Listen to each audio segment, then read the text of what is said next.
David, are you an atheist? Yes. When did you become an atheist? Around age 12. Believing in God makes no sense. It's to me, it's the dumbest thing. It's for people that can't accept the fact that they're going to die and rot in the ground like I'm going to do, and it gives them some relief from that thought, because it's not the nicest thought in the world. Are you an atheist? Yes. Yes, I am. Yes. Yes. Yes, sir. Are you an atheist? I am. Yeah, I'm an atheist. Yes, I am. Alex, do you believe in God's existence? No, I do not. How long have you been an atheist? I would say probably since I was about 15 years old. So you don't believe in the existence of God? No, not really. What happened when you were 15?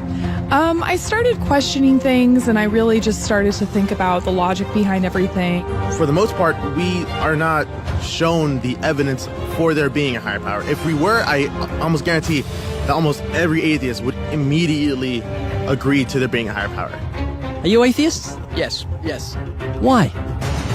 Well, I just haven't seen enough evidence, I suppose. I grew up in a Christian family, and just over the few years during high school and as I grew up, I just realized that there wasn't a lot of evidence to support that belief system. Are you open to evidence?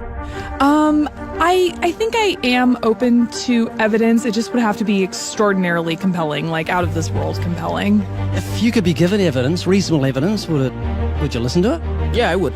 You're someone who has no faith or no belief in a higher power or a creator, but if you were shown evidence, you would change your mind because you're open.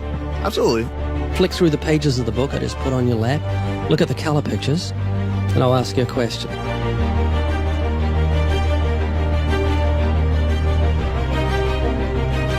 Do you believe that book could happen by accident, that nothing produced the color pictures in the book, that red, orange, yellow, green, blue, indigo, violet ink fell from the sky and formed itself into those beautiful pictures, and then black ink fell from the sky, or from nowhere, and formed itself into coherent words and sentences, capitals and periods and commas, making sense. Page numbers fell from the sky, all in order, and then it bound itself and formed itself into a cover with artwork, and there we have a book.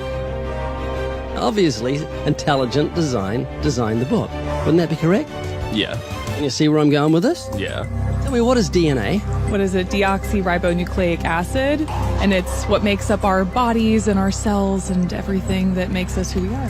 DNA is like our biological code, kind of like binary zeros and ones. Information about us, who we are, what makes us us, parts of us, how we look, how we're built, everything like that. Your genes instructed your cells how to make your eyes and what color your eyes should be, and your hair and your height and your personality. Scientists call it the instruction book for life. Basically.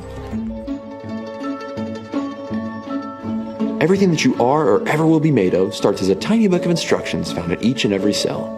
Every time your body wants to make something, it goes back to the instruction book, looks it up, and puts it together.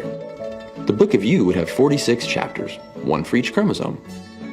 Each of our book's 46 chapters is between 48 and 250 million letters long. That's 3.2 billion letters total. This is the secret language of DNA. This is the book of life. Instruction book for life. Yes. Instruction book for life. Yes. DNA is made up of genes, and genes give instructions to the cells as to how your body should grow.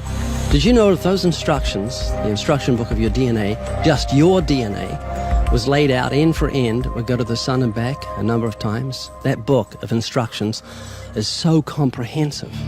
DNA is the genetic information encoded in the cell of every living thing that instructs our cells how to grow and how to function.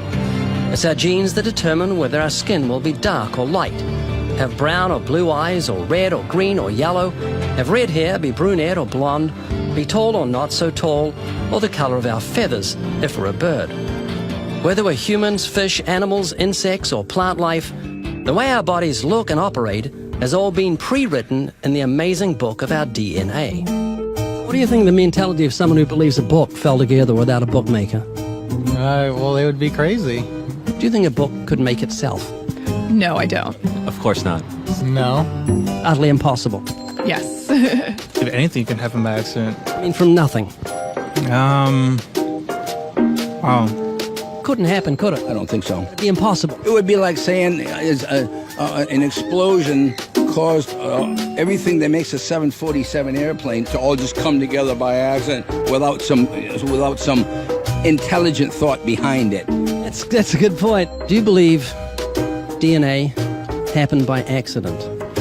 No, I think that it developed over the course of many, many millennia of evolution and development. DNA exists in every living thing. Its origins don't matter. The fact that there is intelligent information tells us there must be an intelligent designer. Is this making you think? It is, and I do think about it from time to time. It's just, yeah, it's complicated, definitely. Well, DNA's complicated, but the point I'm trying to make is very simple. Book designer or bookmaker, DNA, intelligent designer. God. Does that make sense? Yes. You an atheist? I am. What would you think of the mentality of someone who thought a physical book could make itself? I think they'd be silly. Of course it can't make itself. What would you think of the mentality of someone who believed the instruction book for life, DNA, made itself? I think it'd be silly as well. It would need investigation. That's atheism. Absolutely. And what would you think of the intelligence of someone who believed the instruction book for life made itself? Low intelligence level. DNA happened by accident? Probably not too smart. DNA couldn't make itself. It's impossible. Does that make sense? Yes. Is this making you think? Yes. And what would you think of the person who believed that DNA, the instruction book for life, happened by accident? Because we're not just talking about human beings, we're talking about every form of life. Fleas, cats, dogs, elephants, cows, horses, trees, plants, everything has DNA, the instruction book for life. Which makes the book in your hand just seem feeble compared to the infinite intelligence that must have put the instruction book for life together. Can you see what I'm saying? Yeah. Do you believe DNA happened by accident? I believe it could. Explain it to me, how a program could make itself out of nothing on how to make a human eye, giraffe size, elephant size, cats, dogs, puppies, flowers, birds, trees. Every living thing has DNA that's so complex, it's mind-boggling. It must have been a genius beyond any human reasoning that put it together. And to say it happened by chance is infinitely sillier than saying a physical book happened by chance. All I'm doing is reasoning with you. I'm not arguing. I don't want to win an argument. I'm just saying I want you to concede something that's absolute common sense. You're an atheist, so you believe the scientific impossibility that nothing created everything. I mean, it can't be nothing. We all have to start from some point. I wouldn't say nothing created it. There had to be something there in the beginning. You like Richard Dawkins, don't you?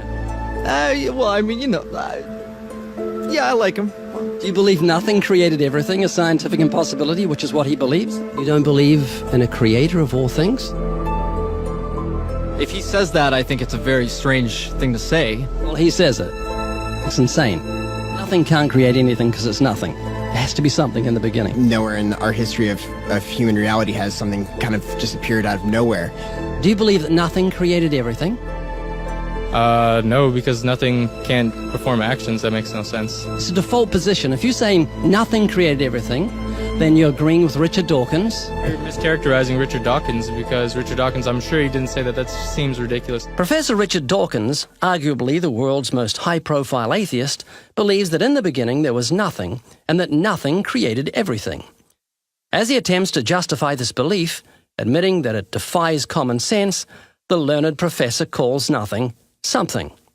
Watch the reaction of his audience. Of course it's counterintuitive that you can get something from nothing. Of course common sense doesn't allow you to get something from nothing. That's why it's interesting. It's got to be interesting in order to give rise to the universe at all. Something pretty mysterious had to give rise to the origin of the universe. Which exactly what's meant by nothing, but whatever it is, it's very, very simple. And why is that funny? Well, I think it's a bit funny to be trying to define nothing.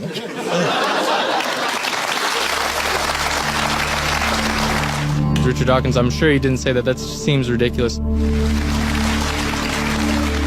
The audience reaction confused the normally eloquent professor because he's not used to being the object of laughter. What he didn't realize was he was talking to people who were endowed by their creator with the virtue of common sense.